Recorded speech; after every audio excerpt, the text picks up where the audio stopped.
大家好，欢迎来到 EOS 应用开发讲座的第二课，EOS 的开发工具和环境。我是 Eric。那么在这一课中呢，我们会首先讲到 EOS 客户端的一个安装，以及如何启动一个单节点进行测试。接下来呢，我们会说到几个命令行工具，包括 NodeOS、CLEOS、KEOSD 钱包。最后呢，我们也会介绍一些做 EOS 应用开发的编程的工具，以及一些技术社区。好，那么首先呢，我们开始讲这个 EOS 客户端的安装。目前从安装来说呢，基本上有两种方式。第一种方式呢是直接从 Docker 进行安装，这种方式是比较推荐的，因为它可能会有比较安装的过程会比较顺畅，没有太多这个由于第三方依赖库导致的一些问题。那么第二种呢是这个本地编译的安装，这种安装方式呢，相对来说会有多一些的问题，尤其是一些可能会碰到需要手动的安装一些第三方库，以及第三方库的版本会有一些这个会造成各种各样的问题。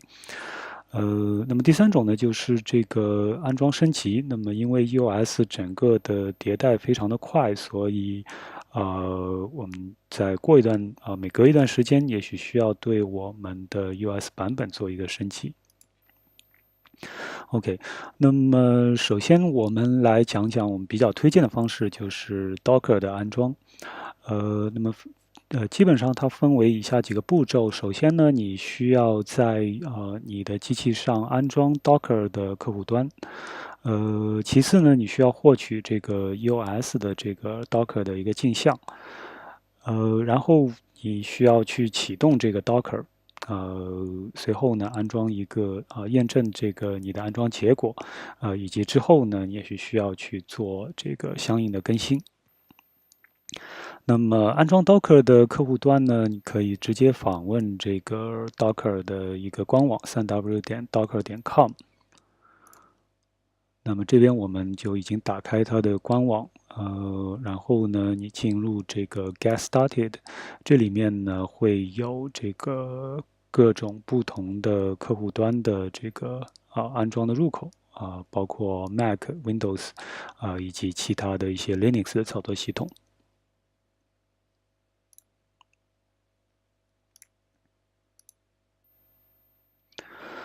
那么，当你这个安装完Docker 的镜像之后呢，你启动这个 Docker，然后你需要在命令行里面呢做一个 Docker pull，把这个 EOS 的这个镜像 pull 到本地。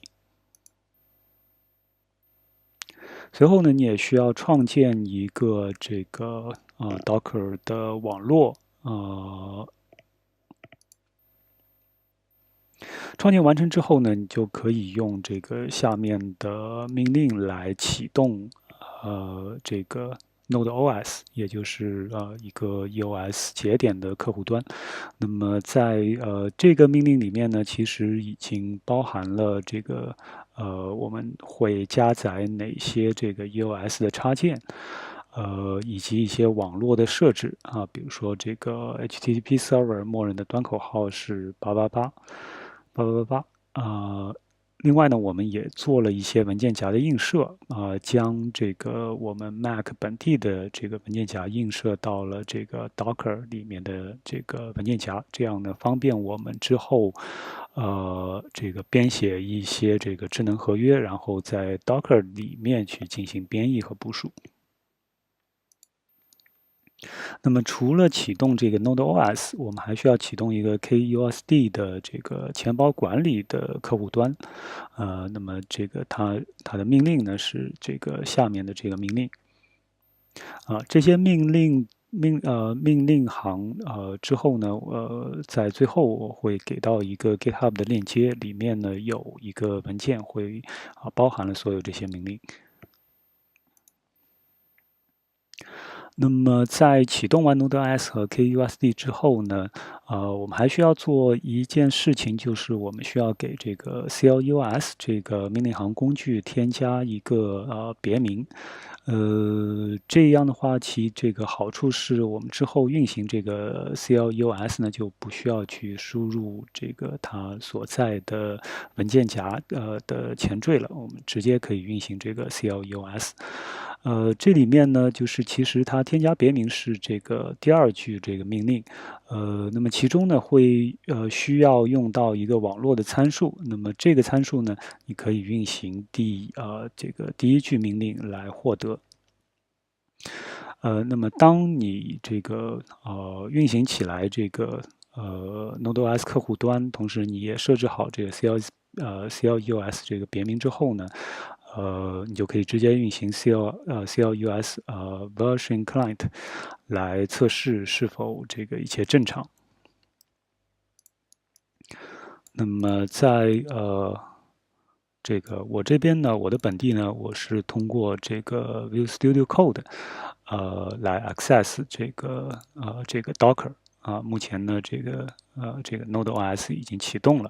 那么我们也配好了这个别名，我们可以直接输入这个 CLUS version client 这句命令，那么可以看到它返回了一个当前这个 EOS 版本的一个版本号。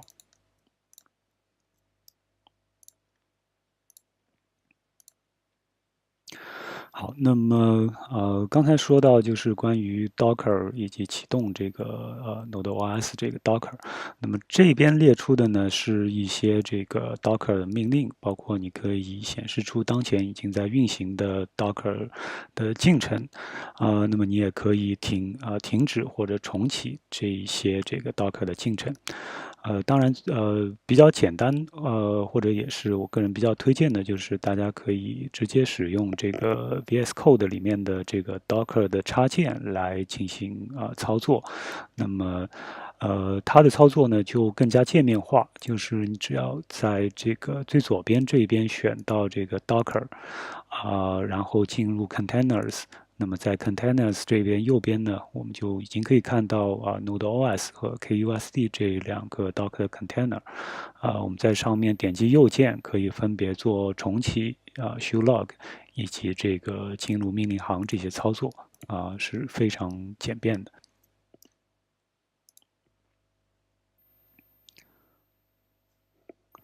那么验证安装结果，当我们启动了这个Node.js 之后呢，我们可以通过这两句的命令来查看当前 EOS 节点的一个日志的输出。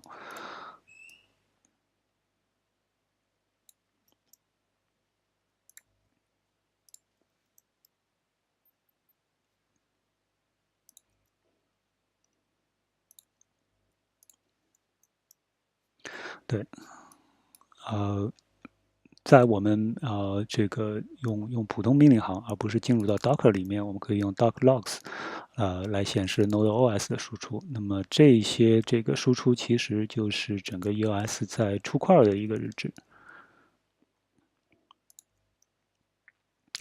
那么同时呢，我们也可以访问这个8888这个端口，来请求这个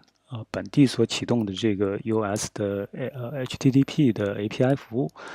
比如说这个 getInfo 这个 API 其实就返回了当前这一条链的一些基本的信息，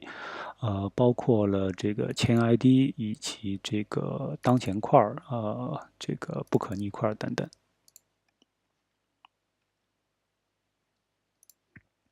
那么我们也可以使用这个刻这个 Linux 的命令来获取这个信息。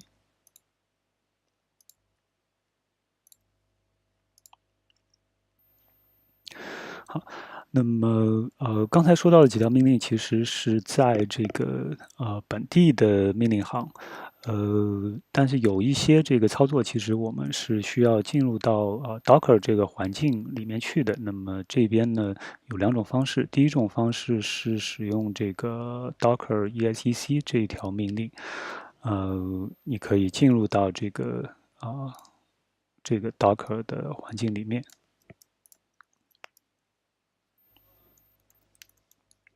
那么还有一种方式呢，是你也可以直接在 Visual Studio 使用右键 Attach 来进入。然后呢，在 Visual Studio 这边，你可以切换不同的这个 shell。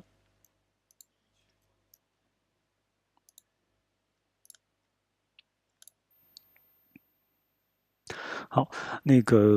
通过 Docker 来更新一个 US 的版本呢，这个基本上你只需要做2步的操作。第一步呢，首先你需要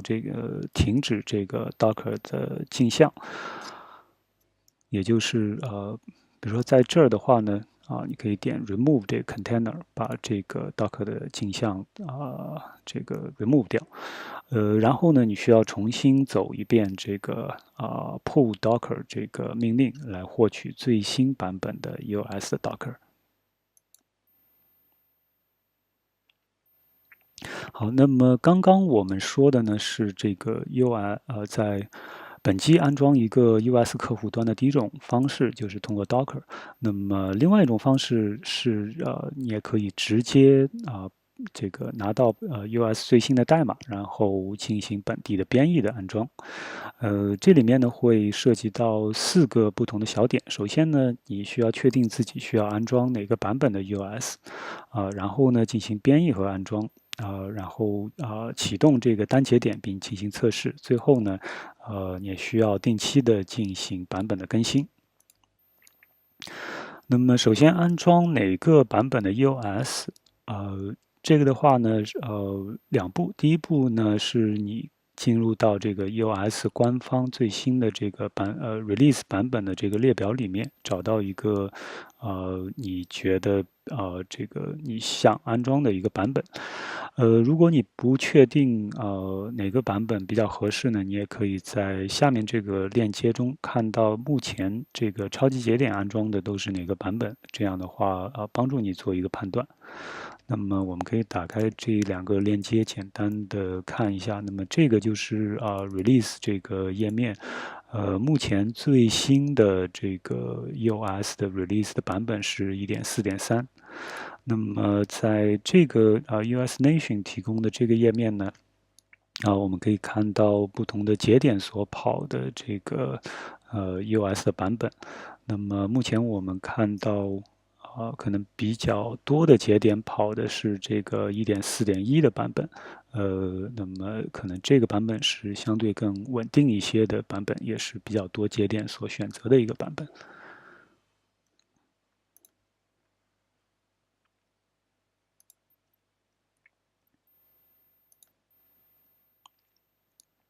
好，那么在这个确定完这个版本之后呢，接下来就是获取代码以及本地的安装。整个过程如果不出问题的话，其实是非常简单。首先呢，就是通过 Git clone，从这个最新的 US 代码仓库里面以这个 recursive 的方式获得这个所有代码，然后呢进入这个 EOS 的这个目录运行 EOSIO build。整个 build 如果成功，那么你会看到下面的这个截图会出现一个红色字体的 EOSIO 的这个字符的图像。那么这个成功之后呢，你再运行一下 EOSIO install 点 sh 即可完成整个 EOS 在本地的一个安装。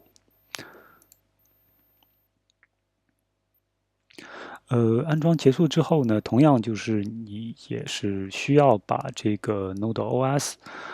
启动起来，然后把这个 KUSD 这个钱包插件启动起来。这样的话呢，就是你在本地就可以直接进行这个单节点的一个测试。那么这是这个运行 NodeOS 的一个命令，在这个本地编译安装的这个情况下呢，你需要这个运行 build programs 下面的 Node.js 这个文件，同时呢，也记得你需要把这个一些基本的插件在运行的时候跑起来包括这个前 API plugin 以及这个History API 的 plugin。OK，升级更新这个就是如果说你之前安装的一个版本，目前呢已经有一个更新的版本，这个时候呢，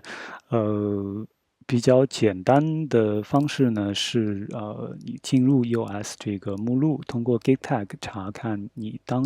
之前安装的是哪个版本，然后呢你可以通过这个 Git checkout 来指定一个最新的版本这个 put 到最新的代码，然后重新运行这个 US build 和 US 这个 install 来完成一个重新的安装。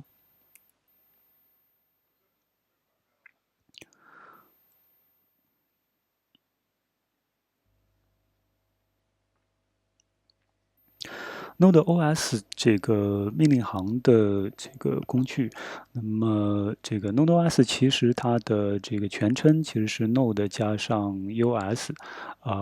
从这个字面意思的理解呢，就是它运行一个 US 的节点。同时呢，这个命令行可以配置多个不同的这个插件，通常呢，它用来这个生产块儿，然后提供这个 API 的接口，用于这个本地的开发。那么除了这个 Node，我们刚才说到的，其实这个 Node.js 包含了一些不同的插件，包括 Producer 插件，这个是用于出块儿，MongoDB 这个插件，这个是它会把这个块儿的一些这个交易的数据同步到一个MongoDB 的数据库，然后通过这种方式呢，这个 MongoDB 能够对外提供更快速的这个链上交易记录的一个查询。其他还包括一些 HTTP 的这个插件等等。那么像 HTTP 这个插件，它其实就是为这个 API 提供这个 HTTP 服务的。那么具体更详细的这个插件的功能以及它的如何使用，大家可以去访问这个US 官方的这个开发者网站，上面有非常详细的描述。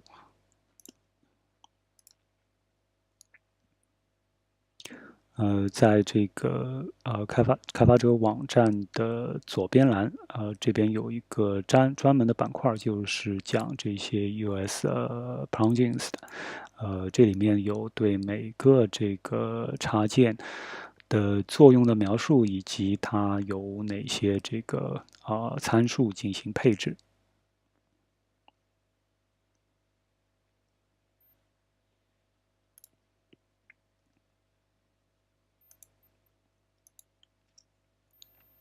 好，那个 KUSD，它的名字由来其实是 key 加这个 USD，它的作用呢就是用来安全的存储钱包的密钥的程序。当然，它是整合在 USIO 这一套程序里面，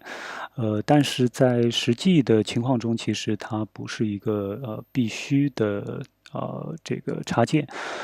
因为大多数情况下，其实用户是不会把他的私钥存储在节点服务器上的，所以它更多的作用呢是在这个开发测试的过程中它可以直接在命令行整合，比较的方便。那么接下去这个CLUS，也就是 Command Line US，那么它其实是这个USIO 所提供的一套这个跟区块链进行交互的命令行工具，你可以用它来请求这个节点的信息，也可以用它来管理钱包。如果说这个在很多第三方的公司没有把这个 US 钱包界面化之前，进行 US 操作的唯一的方式，其实就是通过 CLUS。那么这是这个他们三者的一个关系图。其实，在上一章，我们说到这个 USIO 的这个程序架构的时候，我们也有提到过这张图。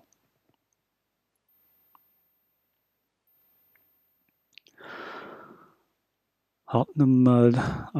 接下来呢，这个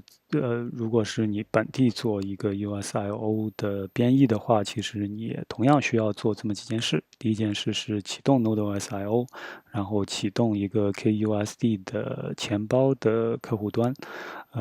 接下来呢，通过配置一个 CLUS 的快捷方式，你就可以通过 CLUS 来对整个本地部署完的这个 US 进行操作了。好，那么刚才呢，我们简单介绍了一下整个 EOS 的安装的过程。接下来我们来讲讲EOS 钱包的一些操作。这边呢主要是通过这个命令行来进行一个操作。那么首先第一步，我们会需要创建一个钱包。它的命令呢是通过 CLUS Wallet Create 来进行。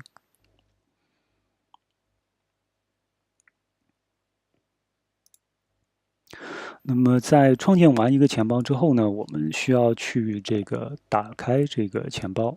也就是一个 Wallet Open 的操作。那么接下来我通过这个界面给大家演示一下。因为我已经这个完成了一个钱包的 Create，那么在 Create 的过程中呢，它会创建一个叫做 Default 的一个钱包，同时呢，它也会给你一串这个 PW 开头的密码。那么这边呢，你需要对这个密码做一个保存，因为之后对钱包的操作呢，都需要使用到这个密码。那么接下来我们对钱包做一个这个 Open 的操作。OK，那么这个时候呢，我们就已经把这个钱包 open 了。如果说这个你比较长的时间没有对钱包的进行操作的话呢，你做这个 wallet open，你是需要输入这个上面的这串密码的。那么，做完 Wallet Open 之后呢，我们就可以用这个 list 这个命令来看一下这个当前已经 Open 的钱包。那么这边我们看到这个 Default 的这个钱包已经被打开了。当然你也可以通过这个Unlock 来关闭一个钱包。那么这边我们就不操作了，这个有兴趣的同学呢可以去尝试一下。接下来我们可以用这个Wallet Create Key 来创建一对公司要对。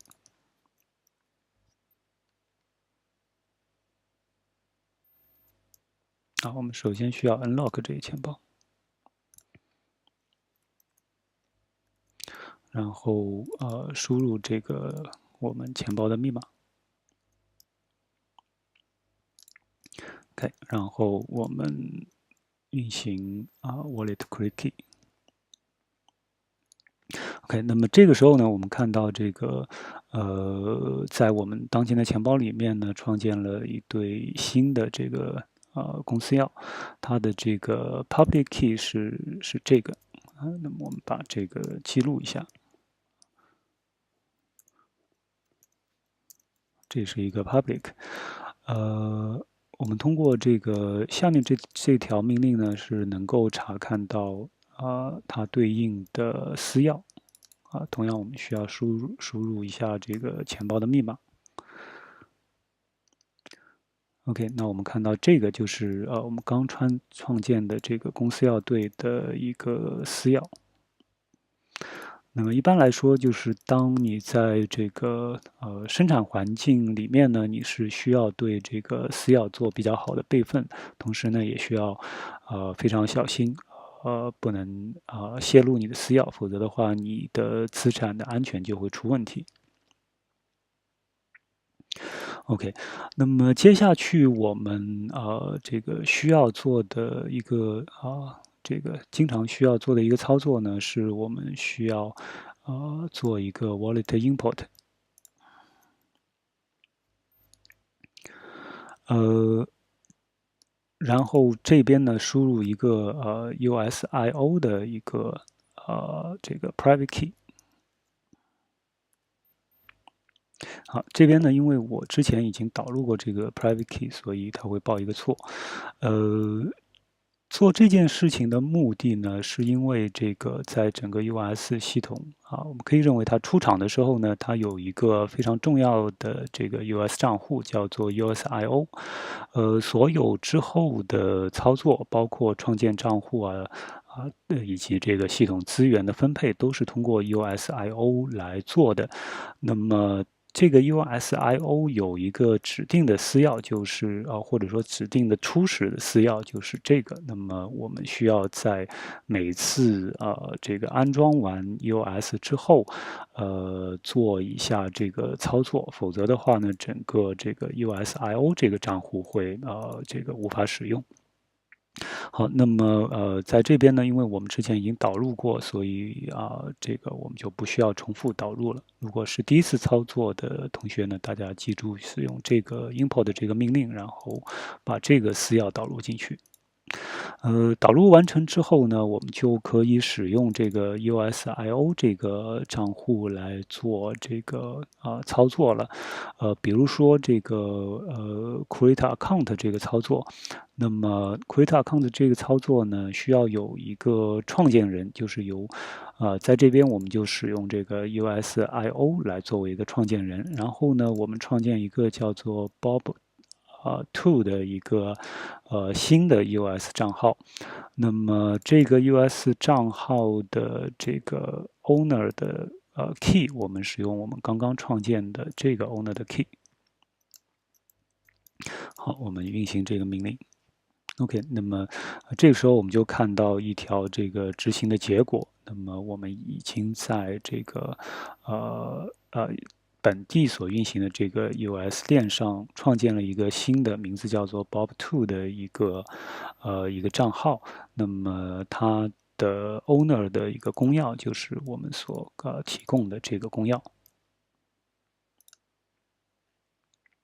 当然，就是说在创建的过程中呢，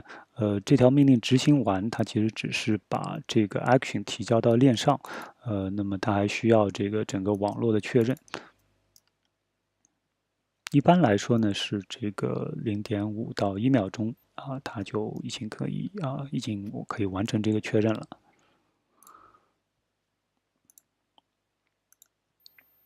好，那么刚才我们简单展示了一下钱包的一些基础的这个操作，包括解锁一个钱包，然后导入这个 USIO 所这个初始的这个私钥然后呢创建一个测试的账户。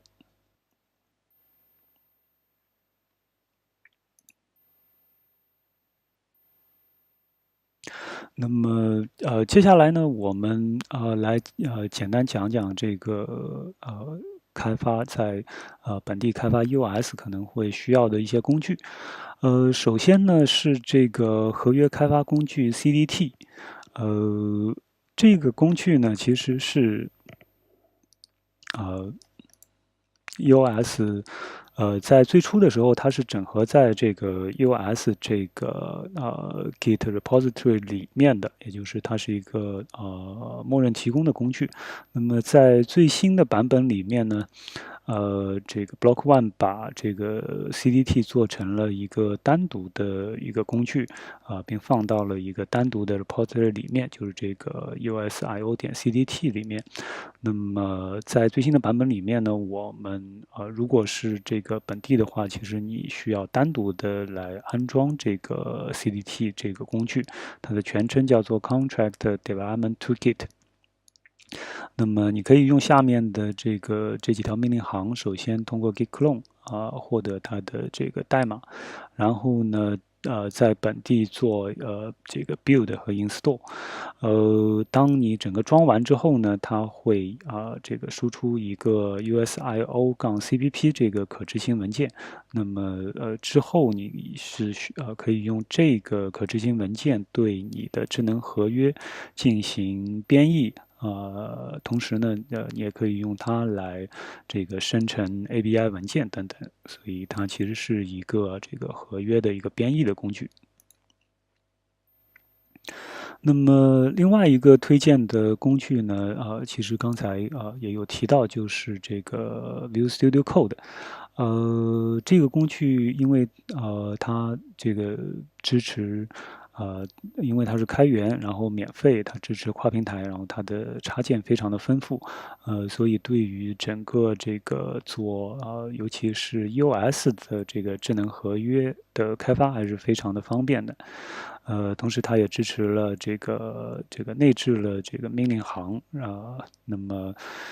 你可以访问这个网站，在这个 Visual Studio 的官方的页面上来下载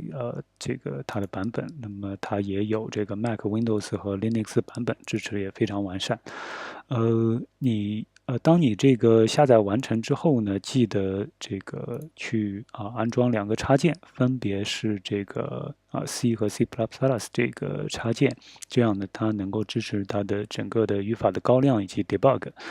另外一个呢就是 Docker 的这个插件，那么完成之后呢，你就可以直接在 Visual Studio 里面对 Docker 进行这个相应的操作。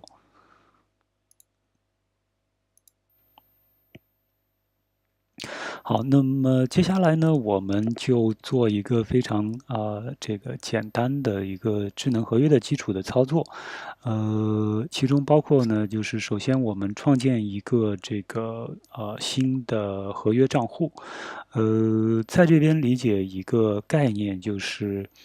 呃，这个其实 US 和以太坊是比较类似的，就是一个合约本身其实它也是一个账户。那么，当你需要去部署一个合约到 US 链上的时候呢，其实你是把这个一个编译完成的合约部署到一个账户上，然后这个账户是能够提供对应的接口来做这个相应的调用的操作等等。那么，所以这个做一个智能合约的部署呢，首先第一步你需要创建一个新的这个 EOS 的账户。那么在这边呢，我们通过这个命令行有 EOSIO 这个系统账户来完成这个新账户的创建。同时呢，我们也需要提供一个公钥。那么接下来呢，我们用这个 USIO-CPP 这个命令来做这个合约的编译。呃，接下来我们可以用这个 COSUR-SET-CONTRACT 的这个命令来部署这个合约。最后呢，我们通过这个 push action 这个命令来对这个合约做调用。这边有一点值得注意的呢，就是USIO-CPP 这个是新版本的这个CDT，也就是新版本的编译工具。那么之前 EOS 自带的这个版本的命令呢，没有这个当中这一杠，是直接是 USIO-CPP。好，那么接下来我们通过这个命令行做一些简单的演示。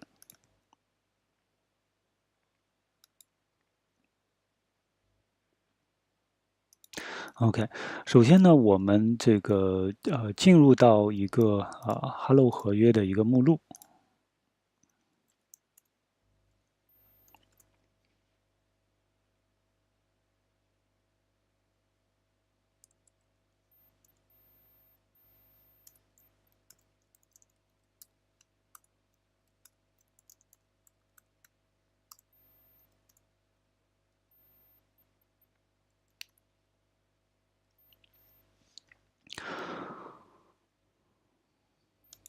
OK，我们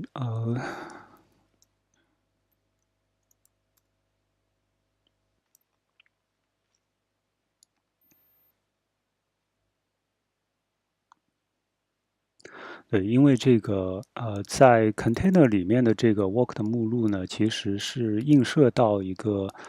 我们 Mac 上的一个和这个临时的目录的。那么我们来找一下之前的那个目录的位置。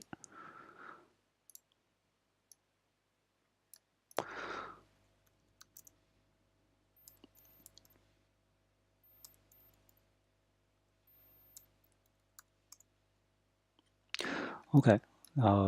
所以这是我们本地的这个目录的位置。那么我们现在呢，把这个我们的 Hello 这个智能合约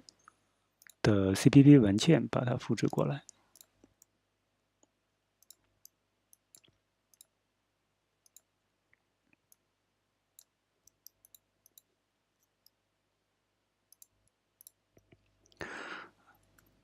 OK，我们进入 Hello 这个目录。好，这个时候呢，我们已经有了这个 CPP 的文件，这里面呢就是我们整个 Hello 的一个代码。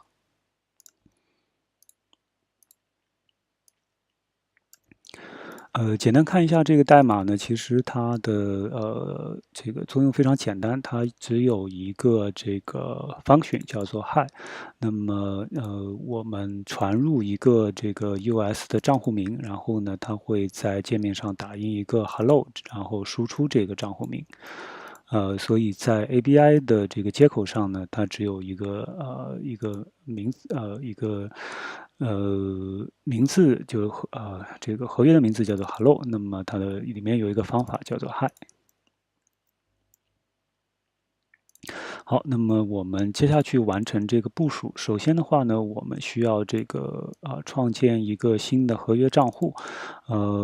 因为我之前创建过 Hello 这个账户，那么在这边呢，我们管它叫我们创建一个新的账户，叫做 Hello 2。那么之后的公钥呢，我们使用之前刚刚创建的这个公钥。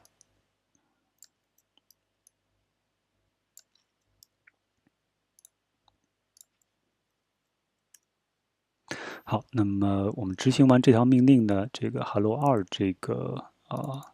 合约账户就已经被创建完成了。接下去我们需要对这个 Hello CPP 进行编译。首先第一步呢是通过 USIO CPP 这个命令把它编译成一个 WebAssembly 的文件。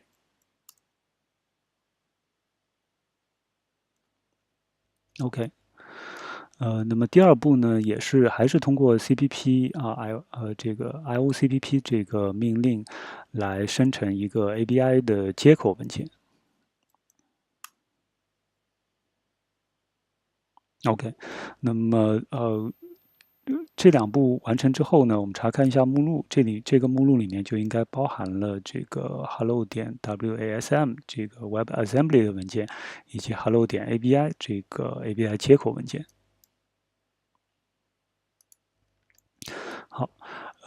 然后呢，我们返回到这个上一期的目录。这个时候呢，我们整个编译的内容在 Hello 这个文件夹里面。接下去呢，我们就通过这个 set contract 的这个命令，把这个Hello 目录里面的已经编译过的文件，部署到Hello 2这个 US 账户上。OK，那么这个时候呢，这个合约就已经被部署到 Hello 2这个账户。接下去我们执行这个 push action 这个命令。push 到的呢是 Hello 2这个合约账户，调用的方法是 hi，然后我们传一个账户名叫做叫做 Bob。然后呢，这个执行的这个权限，我们使用的是 Bob 2的 active 的权限，因为我们之前所创建的这个账号，它是有这个 Bob 2的权限的。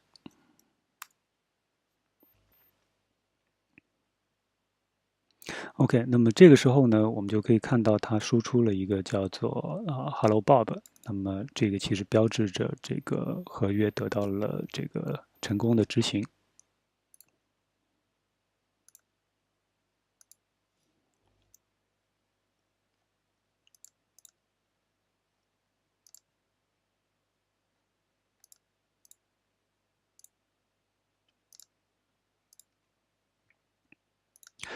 好，那么刚才呢，其实是通过一些这个命令行的演示给大家简单的展示了一下，包括这个在本地启动一个EOS，然后创建账户。然后编译以及这个部署以及调用这个 Hello 这个合约。那么接下来简单介绍一下这个 EOS 目前一些比较主流的技术社区。这个有用的是这个 Stack Exchange。在上面呢，基本上你可以找到很多别人在这个开发 EOS 的过程中碰到的一些问题以及一些解答。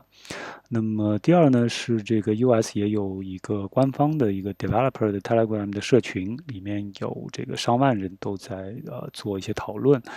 当然它是以英文为主的。那么第三个给大家推荐一个 blog，叫做 EOSdata.io。那么上面呢有比较多的这个关于 EOS 开发的中文的博客的内容。好，那么以上呢其实就是我们这个第二课的主要的内容。那么第二课给大家留一个作业，首先呢就是希望大家可以在这个搭建一个本地的 EOS 的测试环境。比较推荐大家使用这个 Docker 的方式来进行这个安装。那么这个安装完成之后呢，你也可以做我在本课程中所这个进行的一些操作，包括创建一些账号，以及这个部署和调用一个合约。那么在这个后面这些命令行呢，其实大家可以访问这边的这个 GitHub 的 repository 里面呢，我把这个用到的一些命令以及相关的一些这个包括Hello 这个合约的代码传在这个上面。它在这个1-Hello World 这个子目录下面。那么大家可以直接下载下来，然后进行一次测试。好，那么以上呢就是我们第二课的内容，谢谢大家，我是 Eric。